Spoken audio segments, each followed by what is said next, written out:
Hallelujah, सबको जय मसीह की, प्रेज़ द लॉर्ड। मेरा नाम पॉल तारिक खान है और फिर एक नई वीडियो में मैं आपके सामने आया हूँ। हमेशा की तरफ वीडियो में वचन में जाने से पहले मैं कुछ बातों को शेयर करना चाहूंगा।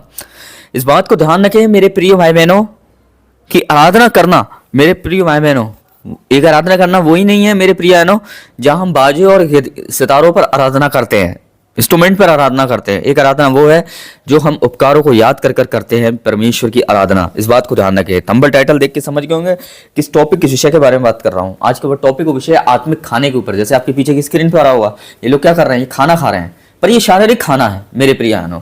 तो मैं एक वचन आपके सामने लगाना चाहूंगा, आपकी स्क्रीन पे आ रहा है, और ये वचन है 1 कुरिन्थी 10 अध्याय और उसका 30वां पद। तो हम पढ़ते हैं, यहाँ इस प्रकार लिखा हुआ है, सबने एक ही आत्मिक भोजन किया। सबने क्या किया? एक ही आत्मिक भोजन किया।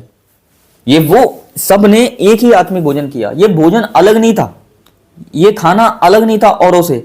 ये खाना वो खाना था मेरे प्रिय भाइयों बहनों जो सबने किया मेरे प्रिय बहनों, और उस खाने से आज सब भरपूर हैं। कहने का मतलब यह है, हमारे शरीर का खाना तो हमारे जिस्म को तगड़ा कर देता है, पर आत्मिक खाना हमारी किस चीज को तगड़ा करता है? इस बात को ध्यान रखें। वो शरीर को ही तगड़ा नहीं करता, वो हमारी आत्मा को भी तगड़ा कर देता है। इस बात को ध्यान रखें मेरे प्रिय बहनों। आत्मिक खाने का मतलब यह है, शरीर का खाना आपकी हड्डियों को मजबूत करेगा, नसों को मजबूत करेगा, आपके खून को बढ़ाएगा मेरे प्रिय बहनों, आप पे फैट लाएगा मेरे प्रिय बहनों, और आपकी हेल्थ बनाएगा। पर मेरे प्रिय, आत्मिक खाने का रोल क्या है? आत्मिक खाने का रोल है जो आपकी आत्मा कमजोर हो चुकी है, जो आपकी आत्मा दुर्बल हो चुकी है, उसको तगड़ा करके वो न्याय के समय परमेश्वर के सामने पेश करेगा। क्यों? यीशु मसीह ने अपने जाने के बाद पवित्र आत्मा दिया ताकि वो आत्मिक खाने से आपको भरपूर कर दे। और आत्मिक खाने का मतलब, शारीरिक खाने में हम क्या खाते हैं? दाल खाते हैं, पनीर खाते हैं, है ना, अलग अलग वैरायटी की चीजें खाते हैं अपनी हेल्थ को बनाने के लिए। पर आत्मिक खाना भी ऐसे ही, परमेश्वर भी आत्मिक खाना हर दिन कुछ नया वैरायटी देता है हमें खाने के लिए। हर दिन कुछ नया देता है वचन में से निकालकर। हालेलुया। किसी दिन कुछ और होगा, किसी दिन कुछ और होगा, पर जब परमेश्वर का वचन, ये वो खाना नहीं है, वो खाना तो सड़ भी जाएगा। इस बात को ध्यान रखना। जैसे पौलुस कहता है, पतरस कहता है कि वो खाना सड़ भी गया, पर जो परमेश्वर ने खिलाया वो कभी नहीं सड़ा। मेरे प्रिय बहनों, ये खाना सड़ भी जाएगा, 1 दिन 2 दिन रखेंगे बदबू आ जाएगी, बासा हो जाएगा, तरासा हो जाएगा, कीड़े पड़ जाएंगे उसमें, पर ये खाना हमेशा ताजा रहेगा मेरे प्रिय बहनों। ये खुद भी ताजा है और ये दूसरों को भी ताजा करता है, और वो खाना परमेश्वर का वचन है, परमेश्वर का कलाम है। इस बात को ध्यान रखना। हालेलुया।